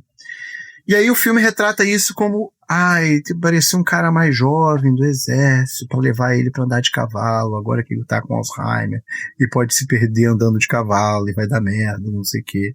E aí já tem essa relação dos dois, né? Tipo, ele com o cavalo e tal, com o cara. E aí depois o cara vira para ele e diz, não, você não vai poder mais andar a cavalo. Aí isso uma última vez. E aí andam ele e o cavalo, uma última vez, não sei o que, blá blá blá. E ao mesmo tempo que tá acontecendo o comecinho desse drama dele com o novo cuidador de cavalo dele, já que a Nancy não anda de cavalo com ele, agradem seus maridos, agradem suas esposas, porque senão eles vão achar um cuidador de cavalo pra ser agradado sem você. Tá rolando essa aproximação, esse rapprochement dele com o Gorbachev, que passa, inclusive, uma cena na lareira, né, cara? Que é sensacional. Eu pensei que eles iam transar. Eu pensei, agora vai. Agora a gente vai ver. Eu acho que esses filmes são muito engraçados, assim. Eu acho que a boa medição de como o filme é engraçado é... Eu passo o filme todo pensando o quanto eu precisaria mexer nesse filme para ele se tornar uma paródia. Muito pouco. Muito pouco. Muito pouco. E pra mim essa cena, assim, pra tornar essa cena paródia é uma mão encostando na perna de outra e acabou. Tá o sexo pronto. Perfeito, cara. Apesar de encontrar os atores, assim. Filma no mesmo lugar, uma calça social, uma mão de velho chegando no joelho da calça social, não explica qual é, corta, bota entre as duas ali e pronto, tá feito a cena de sexo entre os dois. Corta pra queda do Muro de Berlim, assim, pronto. Mas aí, o mais engraçado é que eles transam e depois o Reagan trai quem ele transou. Porque ele fica dizendo, não, é uma negociação que ele zoa, né? Ele, tem que aceitar isso, tem que aceitar aquilo outro, tem que aquilo outro. E na verdade a União Soviética já estava se rendendo. Se rendendo no Afeganistão, estava se rendendo em tudo. E aí ele vira e diz, eles não tinham percebido minha grande estratégia, que era negociar a perda dos mísseis, mas ao mesmo tempo botar o Star Wars, não sei o que, blá blá blá, e aí eles vão falir. E aí fala isso, ele faz um discurso. Claro. Um grande clímax do filme. É ele fazendo um discurso, que é um discurso horrível, né? Que é aquele discurso, Mr. Gorbachev, take down this wall. Tear down this wall. Take down this wall. E aí cai. Só que tem um problema, né? E o filme também denuncia esse problema porque é sempre muito engraçado, que é o Jon Voight para e diz, depois que ele deu aquele discurso, nós não tínhamos o que fazer. 2 anos depois o muro caía. Como assim vocês não tinham que fazer? 2 anos, cara! Logo depois, 2 anos. Talvez não tenha sido esse discurso que tenha feito o muro cair, cara. Talvez tenha acontecido algumas coisas nesses 2 anos aí antes de... Porque tem essa imagem, né? Fez o discurso e aí caiu. E aí o filme acaba, né? Tem essa cena do sexo gay com cavalo e acaba o filme. Daí ele descobriu o Alzheimer e tal, e daí vai andar a cavalo com o cara lá e acabou o filme, né? Mas nunca será esquecido, o grande cruzado e tal. E daí o Putin reconhece, né? Diz, então temos que tomar cuidado com os Reagans, assim. E é uma coisa do tipo assim, o novo Reagan é o Trump vai ser o único que vai derrotar o Putin. É uma resposta ao Russiagate em algum sentido. A imagem que o filme tenta trazer é do tipo, não, aquela guerra continua acontecendo, não tem mais comunismo, mas foda-se. E agora a gente precisa o Putin que se cuide. Ou talvez, o Putin agora é bom porque ele sabe que o Trump é um Reagan, que aprendeu com o outro. Alguma coisa, gente. Mas vamos falar em geral das coisas, já que a gente só passou pelo filme. Eu queria dar uma viajadinha rápida aqui contigo. Vai lá, cara. Na história se critica muito essa teoria dos grandes homens da história, né? De que Sim. A história é determinada pela existência de uma pessoa super inteligente ou coisa do tipo. Eu gosto do meme que diz que a gente está vivendo a teoria dos grandes burros da história. Tipo, às vezes a pequena burrice faz uma merda muito grande, de fato. Está vendo alguma coisa assim. E o filme é totalmente isso, né? Mas é num nível do tipo, a presença do cara resolve as coisas mais do que o que ele faz de fato. Porque se você for colocar uma trama envolvendo como é que as pessoas agem, você tem que colocar uma trama com algum cinza moral e você tem que ser bom de roteiro. E o filme não conseguia fazer nenhuma das duas coisas. O filme não tinha nenhuma ambiguidade moral, o personagem era simplesmente 100% bom e capaz, o super-homem da política, e ele não tinha qualidade para pensar nas coisas. Mas aí vale pensar algumas coisas, gente. O Reagan, quando era governador, legalizou o aborto na Califórnia. O Reagan, quando assumiu, isso é famoso, e as pessoas sacaneiam isso, não sei o quê, ele presidiu sob uma grande crise nos laticínios, na produção de laticínios nos Estados Unidos. Porque estava ligado à crise que o Carter estava ali vivendo e tal, aquela coisa que acabou derrubando o Carter, que foi a inflação muito alta. Não foi política externa, a externa é muito parecida com a do Reagan. O Reagan era até, às vezes, mais tranquilo em algumas coisas, em outras não. Mas o que foi acontecendo foi a Revolução Conservadora. Quando o Reagan assumiu, ele criou, por conta dessa crise dos laticínios, ele criou uma última grande medida new dealista dos Estados Unidos, que foi ter uma reserva de queijo no país.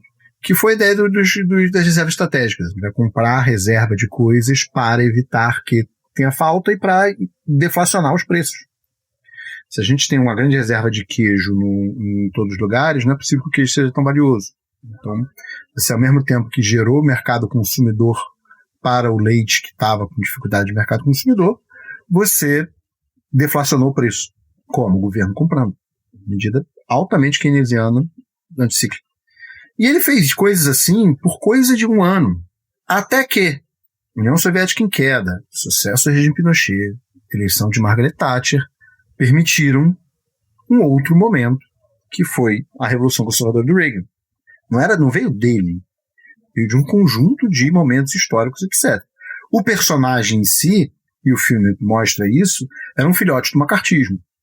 Era um conservador típico, anticomunista típico, liberal em costumes e em muitas coisas, esteticamente liberal, ator, Hollywood, por aí vai. Mas o que acontece no final das contas é que essa personalidade dele poderia, como esteve enquanto ele era governador, extremamente controlada.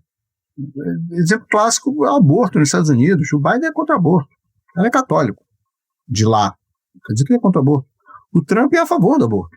Ele transa com prostitutas e paga para elas abortarem. A gente sabe disso. Por que um foi contra e quem foi a favor? Circunstância. Você não é sozinho, o presidente não é sozinho, o movimento é o que importa. E ele presidiu, ele não liderou sozinho, ele liderou em algum sentido, mas ele presidiu, ele esteve como o gerente de uma revolução conservadora a nível mundial, que não nasce do meio político, não nasce do Pinochet fazendo alguma coisa, etc. Nasce uma transformação nas empresas, nasce uma transformação no capital. O grande capitalismo percebeu, olha, a gente está vencendo a Guerra Fria, a gente pode começar a exportar mão de obra fabril para muito longe, e aí a gente pode cortar o Estado daqui. A gente não precisa ter um Estado tão robusto aqui se a gente simplesmente mandar a gente para longe. E o que a gente vai fazer? A gente vai fazer uma transformação do Estado num Estado repressor. A gente demite professor, a gente compra carcereiro. A gente vai aumentar a explosão de prisões por conta das drogas. A gente vai reduzir o acesso à saúde pública. A epidemia de AIDS tem a ver com isso. A guerra às drogas tem a ver com isso. A vitória dos Estados Unidos na Guerra Fria tem a ver com isso. E essa soma de condições permitiram essa revolução conservadora. E isso é importante lembrar porque a gente está vivendo uma revolução conservadora. E não é Trump ou Bolsonaro. Não é Trump ou Bolsonaro. Dentro do Brasil, especificamente, o que a gente está vivendo é o pós-sonho da industrialização. O que acontece quando o Brasil assume-se fazendão? Ele se assumiu fazendão desde pelo menos 1997. Em 1997 ainda tinha alguma indústria, hoje em dia a gente só tem aeronáutica e petróleo, que não é tão indústria assim, é ativista e por aí vai. Então, nesse momento, uma nova elite financeira brasileira, uma nova elite do dinheiro, uma nova burguesia brasileira, muito mais ligada a agro do que a burgos, do que as cidades, é natural que você tenha uma revolução conservadora. Ao mesmo tempo, você tem uma derrota dos sindicatos. Também foi um problema nos Estados Unidos. Também foi um problema da década de 80. E agora, o que está acontecendo por lá é uma reascensão sindical, elege o Trump, tenta fazer de tudo para demolir tudo. Então, sair dessa imagem de, cara, primeiro, evita que você seja ridículo a ponto de fazer um filme onde tem um espião da KGB lambendo as bolas de ser personagem principal o filme todo. Mas também evita você ter uma visão completamente equivocada de como é que as coisas funcionam no mundo. E essa equivocação acho que a gente tem que comentar, assim. Mesmo a pessoa que chegou a maior instância de poder, etc., ela não pode fazer qualquer coisa. Ela está num meio. E esse meio é muito maior do que ela. Muito bem, Caio. Muito boa reflexão final. Podemos ir para nossas dicas culturais com isso aí? Você não vai ter a sua reflexão final? Não, cara. Eu acho só que a grande questão que tem, assim, quando tu vê uma obra dessas é... Eu até não acho nem tão ruim quando ela vem claramente como propaganda, sabe? Eu me assusta muito mais aquele negócio que é subentendido, assim, nas obras. Mas é uma boa oportunidade, pelo menos, para buscar mais coisas sobre esse período, porque, de novo, né, tem muita gente que acaba endeusando essas figuras, é muito comum você ver até hoje. Poxa, o Make America Great Again, quem utilizou foi o Reagan. É da campanha do Reagan, sabe? Todo esse discurso do negócio do imposto, isso veio muito da campanha do Reagan também, que é uma coisa que aparece, o Reagan cortou impostos que atingiram principalmente os mais ricos. O Reagan deixou um rombo, um déficit absurdo, né? Eu acho que ele triplicou o déficit dos Estados Unidos, né? A dívida pública dos Estados Unidos, por causa de gasto com guerra, por causa de gasto com arma. Então, muito dessa cultura toda que se criou nesse momento, a gente continua vendo impacto até hoje.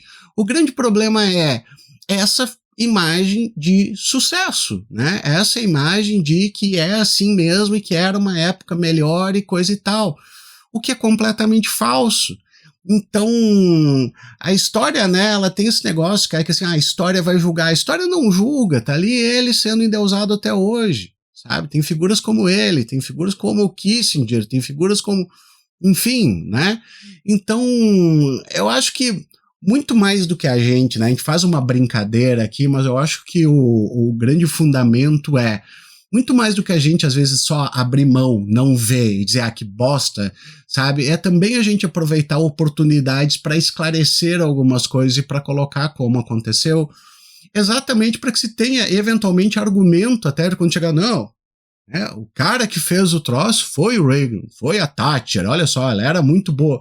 Poxa, né? Não foi dessa forma, não é assim que funciona. A gente é latino-americano, a gente já tem a vantagem de saber que o movimento começa no Pinochet. Um anglófono, nem a esquerda anglófona sabe, mas é que a gente tem que dizer assim, começou no Pinochet, que foi um ditador sanguinário, que torturou, estuprou pessoas e por aí vai. E que foi também super útil ao tráfico de drogas, e foi ele que fez essa revolução econômica, ele que foi o primeiro. Enquanto o país dele estava fazendo isso, ele fazia lobby para fora para dizer, olha só, meu país é uma maravilha da inovação, é um startup nation. Uhum. Sabe, Startup Nation, você sabe que país se diz Startup Nation, sabe? Você sabe que esse país hoje se diz Startup Nation. É uma coisa muito inovadora, não sei o quê. Mas vocês estão matando gente, denúncia de direitos humanos. Vocês não estão entendendo, a gente é o futuro, e por aí vai. Isso é da década de 70. O Reagan já pega um caldo que dizia, olha, parte dessa propaganda deu certo. Mas eu concordo com o que você disse, Abal, porque, entre outras coisas, eu acho que esses documentos, tipo filme e tal, eles são uma forma que a sociedade se pensa. Claro. Não é do tipo, a gente vai... o filme é tudo, né? E se a gente fizer um filme diferente, tudo vai dar certo. Não. Mas você ter um grande grupo financeiro que vira e diz, eu quero contar uma história, e a minha história é a história do espião soviético que menos entende sobre o marxismo do mundo, porque acha que uma pessoa só muda tudo. Ele é psicólogo. A relação do Daniel Soviético com a psicologia é bastante engraçada também. Ele é psicólogo. Que por conta disso, de vez em quando, nascerá alguém iluminado trazido direto por Jesus Cristo para salvar o mundo dos ateus comunistas malvados. E eu gosto quando se gasta dinheiro, a grande burguesia gasta dinheiro fazendo uma peça de propaganda assim, porque a imagem que a gente tem é de que ela está mentindo para seu público.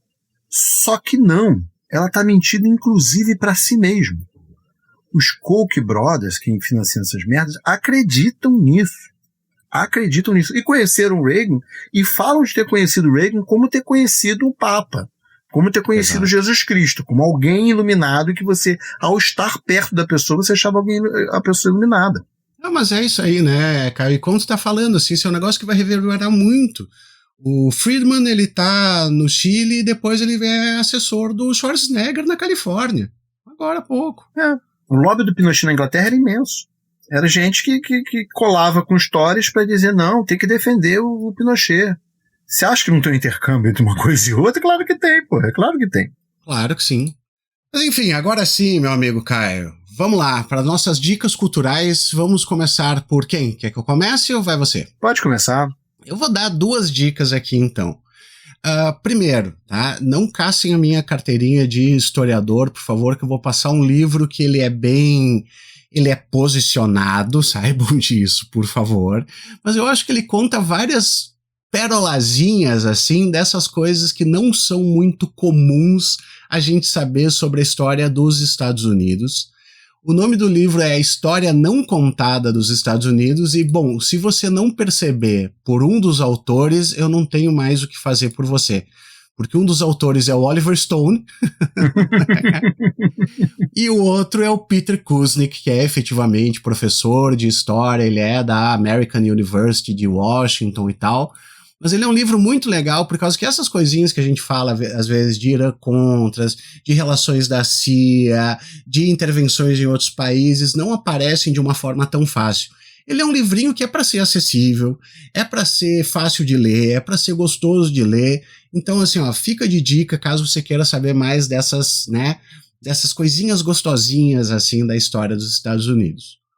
E minha segunda dica é um podcast, né, ele é em inglês, que ele é Fiasco Irã Contra, que ele vai exatamente contar, então, vários episódios e coisa, tintim por tintim. Saiu uma versão também em formato de documentário, em episódios, que não é tão bom, você só vai encontrar em meios alternativos. Vou deixar ali linkado também, se quiser saber mais sobre essa história, der para ouvir em inglês, ele é muito bacana. Caio Almendra. Tá certo, que maravilha. Eu vou recomendar o podcast Blowback, de novo, porque eu acho que a gente tem que falar sobre Irã Contra. Eu acho que esse último temporada, eles disseram que eles têm uma teoria da história dos contras, que era um argumento que os Estados Unidos tinha decidido terceirizar a sua tarefa anticomunista para bandidos mundo afora, uma coisa que eu comentei aqui, e que isso aconteceu com Cuba, Iraque, Afeganistão, onde for. Acho que é bastante interessante. Eu concordo com o Abal, a gente já conversou bastante sobre isso. Eu concordo com o Abal que as últimas 2 temporadas perderam em humor, e eu acho que isso é um problema significativo. As primeiras 4 temporadas são mais engraçadas que as últimas 2, então isso... Fica meio monótono, né? Fica meio eu tô vendo uma palestra. Isso. E aí eu acho que eu tô vendo a palestra é menos divertido do que eu tô vendo um documento histórico, repleto de documentos históricos, com outras coisas acontecendo, outros momentos, e etc. E aí eu vou citar um filme, vai ser um filmão, eu muitas vezes cito filmão, não vou ficar falando aqui que, por exemplo, eu reassisti Chinatown é um filmaço, ou coisa do tipo. É Uma Batalha Atrás da Outra, Uma Batalha Depois da Outra, do senhor PTA, Paul Thomas Anderson, que é muito bom o filme, e eu sinto apenas uma pena, porque eu sinto que esse filme podia ter sido feito numa versão comédia, mais comédia ainda, num filme do Bobcat Goldthwait. Você sabe quem é esse cara? Como é que é o nome? Bobcat, B-O-B-C-A-T, Goldthwait. Não. Gold de ouro, T-H-W-A-I-T. Você conhece ele num filme chamado Loucademia de Polícia. Ah, muito bom. Porque ele era o Zed. Sim. Sim. Lembra dele? Uhum. Ele foi um grande cara de stand-up comedy e tal, e depois ele se tornou roteirista. Ele faz stand-up comedy só pra dirigir e fazer os próprios filmes. Tem um filme maravilhoso chamado Sleeping Dogs Lie, que é uma comédia romântica, que eu sugiro muito que você veja. Tem vários outros, mas tem esse filme chamado God Bless America também, que eu acho muito bom. Que é sobre um velho que ultraconservador, resolve fazer atentado, etc. E se junta com uma garotinha de 11 anos de idade para ser a comparsa dele na tentativa dele de resolver as imoralidades da América. Então, são 2 filmes que tratam do mesmo tema com graus de seriedade diferentes e eixos ideológicos diferentes. Mas são muito bons os 2. Muito bom, meu amigo Caio. Muito obrigado por ter vindo de novo aí fazer parceria comigo, assistir filme ruim. Muito bom ver um filme ruim contigo. Né, para que os outros não tenham que assistir. Poxa, demais, Caio. Obrigadão. Mas é bom que ninguém tá assistindo mesmo. Ninguém viu, ninguém vai ver, isso vai ficar esquecido. Infelizmente o Reagan não, mas o filme... Muito bem, agora eu vou chamar o Divan de volta aí pra ele dar os vivas comigo ali. Dá um tchauzinho aí. Tchau, galera. Até a próxima. Life moves pretty fast. You don't stop and look around once in a while, you could miss it. Muito bem, Gabriel Divan. O que achou do episódio? Conseguimos cumprir com a missão sem sua presença? Eu vou dizer uma coisa, meu. O episódio ficou daquela qualidade que a gente conhece, né? Padrão vira casacas. Mas ouvir sobre esse cara, eu não sei, cara. Eu acho que o meu cérebro fica que nem um ovo fritando, sabe? On drugs, né? Não, pode crer, né, cara? Apesar de que eles quase não falam disso aí, né? Dizem, não, esse negócio da guerra às drogas, do Reagan, não foi importante. Não foi relevante, né? É. Os caras são Olha, bizarros, cara. Que coisa louca, meu. Que coisa louca. Bom, passado esse show de horrores aí, né? Eu acho que a gente tem que dar uns vivas pra nossa galera. Sim, uns vivas, uns salves, porque a gente tem que retribuir o carinho que todo mundo nos manda. No final de contas, Felipe, o amor que você recebe é aquele que você mesmo plantou. Olha só, cara, muito bem, boa frase, Gabriel Divan. Tu inventou ela agora, assim, do nada. Inventei ela agora, né, com a ajuda de um amigo meu chamado Paulo. Ah, tá, entendi, tá bom. Quer que eu comece? Vai lá. Eu tenho 2 salves aqui. Na verdade, né, eu vou me antecipar porque eu tenho medo de esquecer e eu não posso esquecer, Gabriel Divan. Tá? Tem um pedido de salve de aniversário que é só dia 31. Eu não vou arriscar a gente fazer no dia 28 aqui, se perder o salve no meio de todas as coisas que a gente tem. Então aqui, ó, já fica antecipado um salve de aniversário para nossa amiga desinfluenciadora analógica. Conhece, Gabriel Divan? Porra, olha aí. Ela pede aqui, ó, dia 31 é meu aniversário, manda um salve para mim no último do mês. Não vai ser no último do mês, vai ser agora, porque eu não quero esquecer. É melhor ser antecipado e prevenido do que esquecido. A gente pode mandar de novo depois, mas o fato é que estamos garantidos. Aqui a guia, o DARF está pago, né? Isso. O aniversário está dado. Agora, se vier mais próximo do dia de Todos os Santos, né, aí a gente cumpre a tarefa com ainda mais galhardia. Mas um grande parabéns, desde já, comemore. Tem alguma coisa aí, Gabriel? Eu tenho um salve aqui do nosso camarada Miguel, El Miguel. Claro. Ele avisa lá pelo Blue Sky o seguinte: queria pedir um viva pro gato tijolo, que após quase 1 mês de cirurgia de castração, foi mais de um corte, porque o veterinário teve que procurar o testículo do gato, etc. Né? O cão Francisco também, né? O gato Cláudio foi assim, e o cão Francisco também tinha um no abdômen, também foi o mesmo processo. Tamo junto aí, Miguel, é complicado. Cara, é a criptorquidia animal, é isso? Olha só, Enfim.